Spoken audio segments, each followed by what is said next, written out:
Après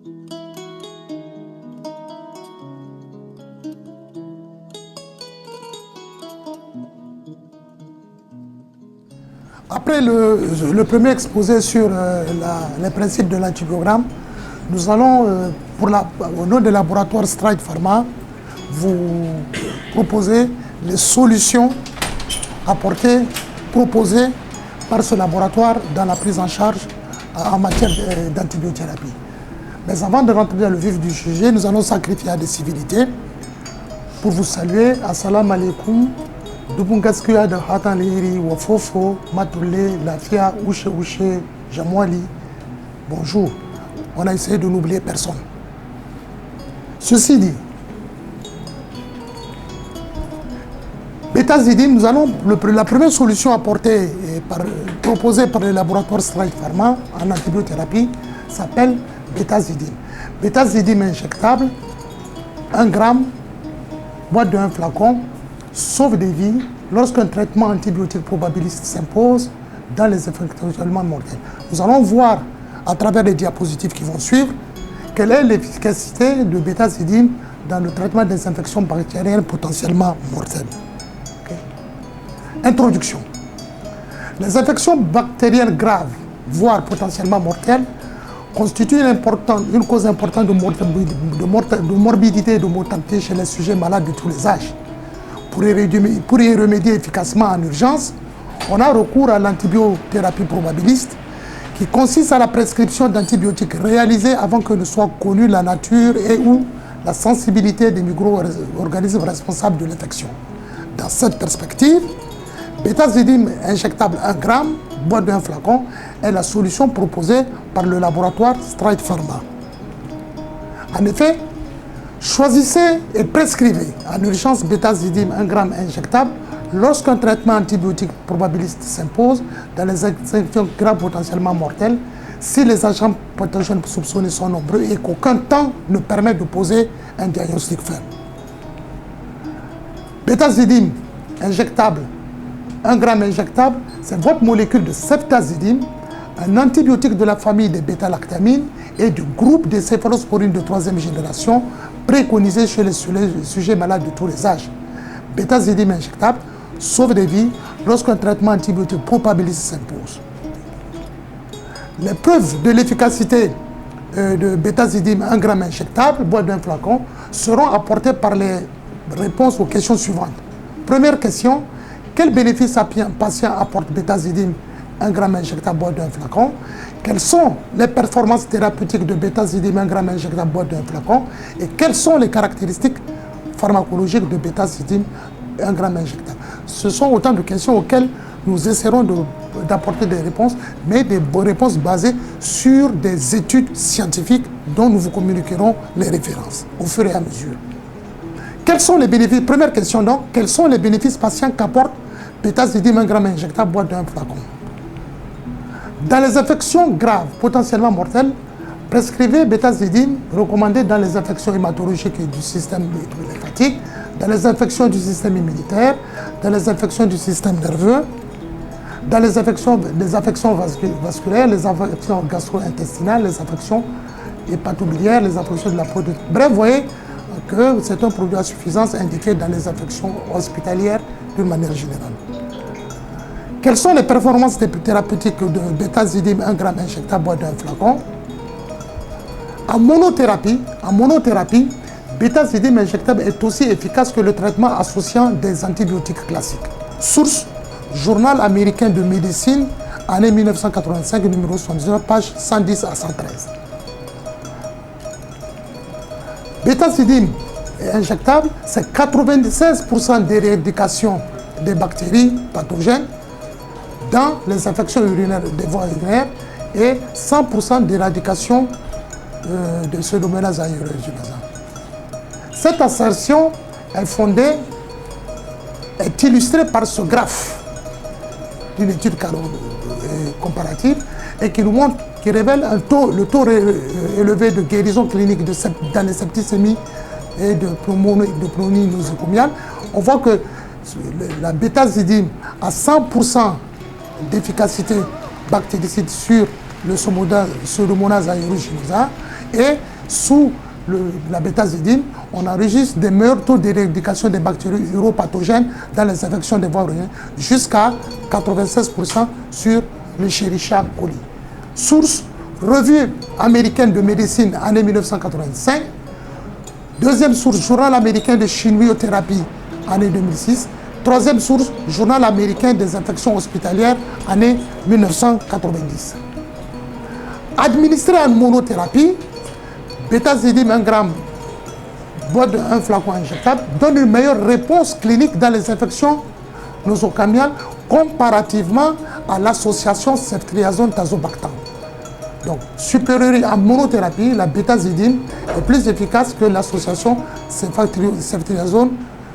Donc, ça va dans le même sens que ce qui a été développé tout à l'heure. Et ceci est illustré par le graphe qu'on a ici, où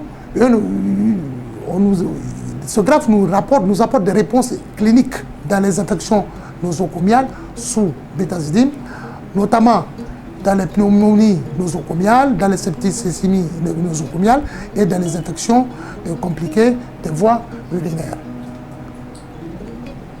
En cas de septicémie, on enregistre 73% d'efficacité avec bétazidime 1 gramme injectable administré en monothérapie contre 59% d'efficacité pour l'association ceftriaxone-tazobactam, d'où jusqu'à 14% d'efficacité supérieure de la septicémie de la bétazidime, notamment en faveur de la bétazidime.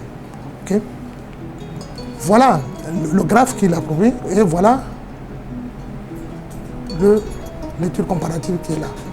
Voilà. 73% pour la ceftazidime en bleu et 59% pour l'association de ceftriaxone-tazobactam. Dans les infections compliquées des voies urinaires, on relève 80% d'efficacité clinique avec bétazidime administrée en monothérapie contre 76% d'efficacité pour l'association ceftriaxone-tazobactam. Ce qui est illustré par le graphe ici.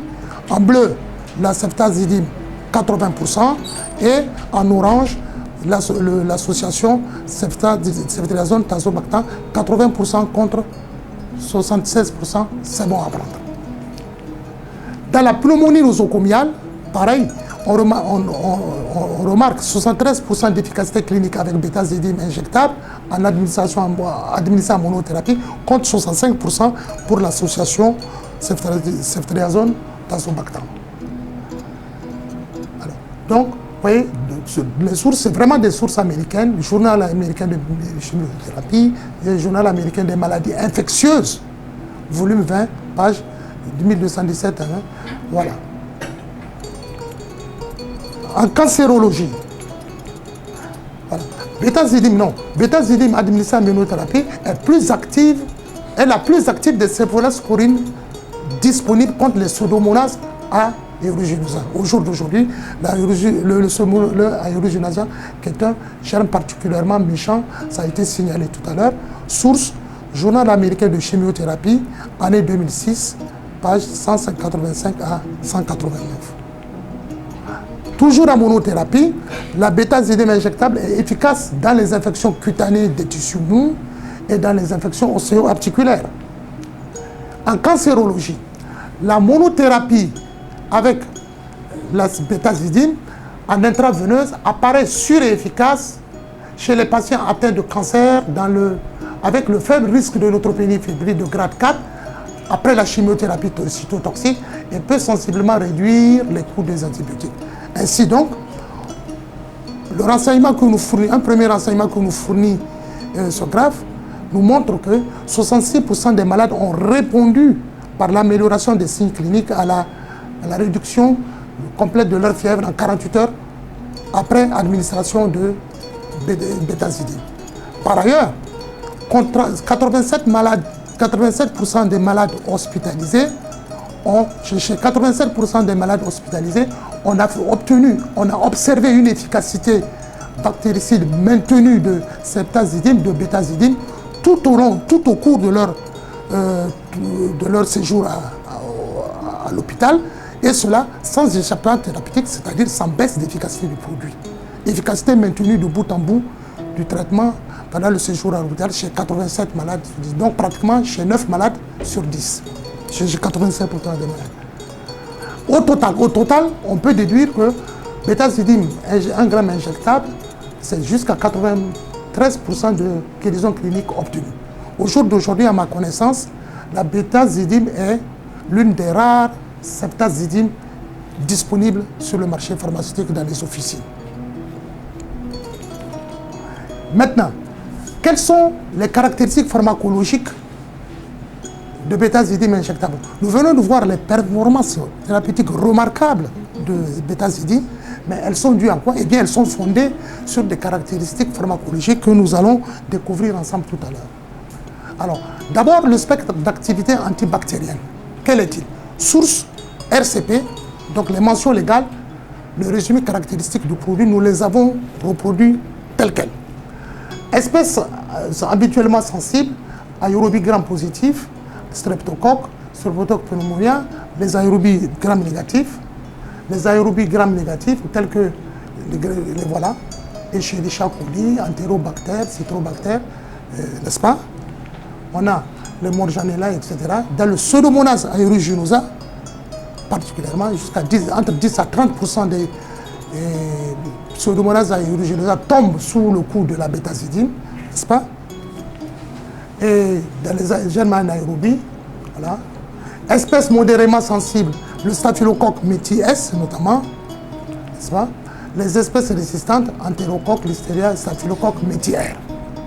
Je pense que nous sommes en phase avec, pratiquement en phase avec ce qui a été démontré tout à l'heure. Alors, après le spectre d'activité, nous allons passer au mécanisme d'action. Fondamentalement, la bétazidime, votre septazidime, détruit les germes responsables des infections en empêchant la synthèse de la paroi. Elle est là, la paroi de la bactérie.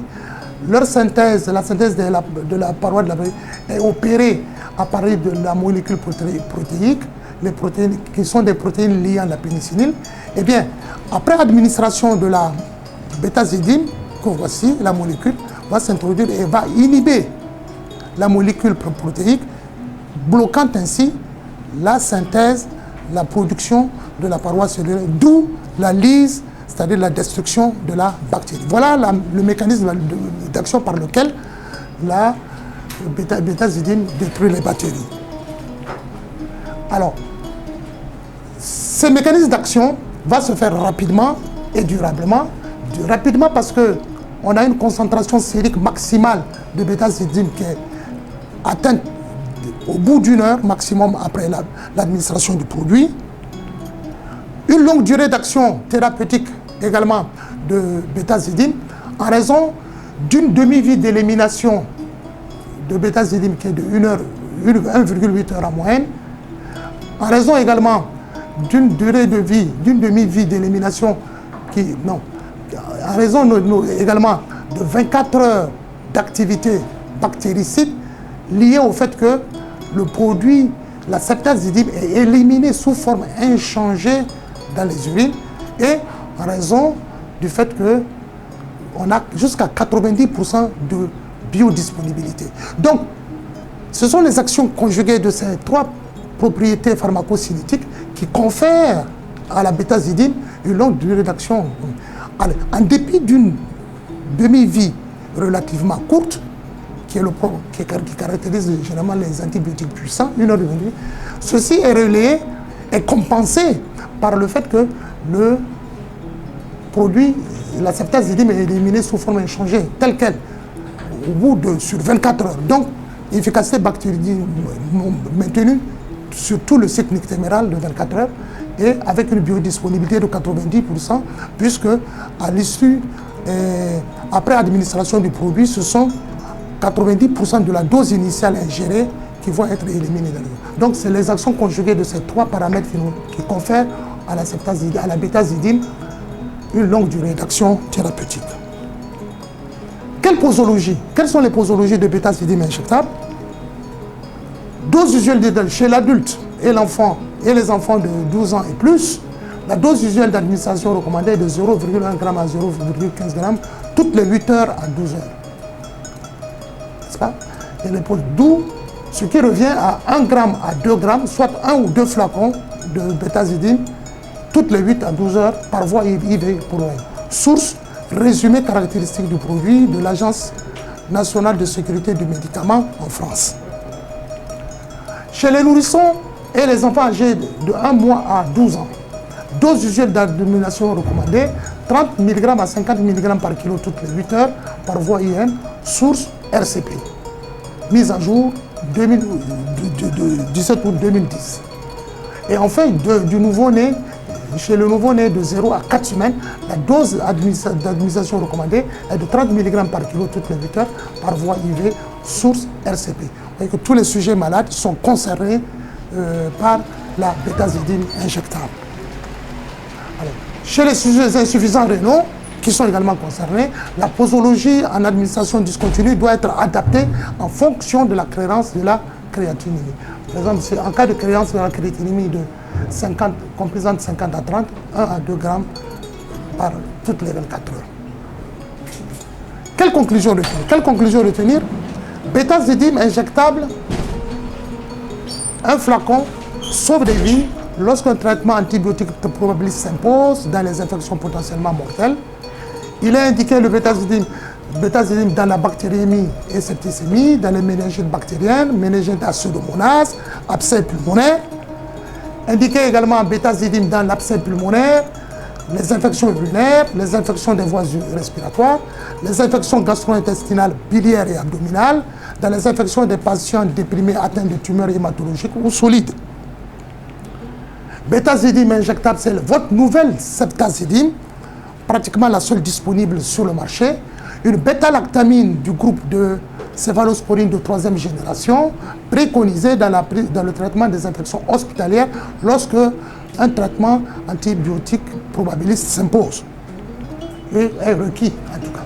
Bétazidime injectable sauve des vies en antibiothérapie chez les sujets malades de tous les âges lorsque le pronostic vital est engagé chez les malades de tous âges, nouveau-nés, nourrissons, enfants, adultes. En monothérapie, bétazidime injectable est aussi efficace que le traitement associant des antibiotiques classiques, source Journal américain de médecine 1985. Bétazidime injectable est bien tolérée parce que prescrite chez la femme enceinte et chez la femme allaitante.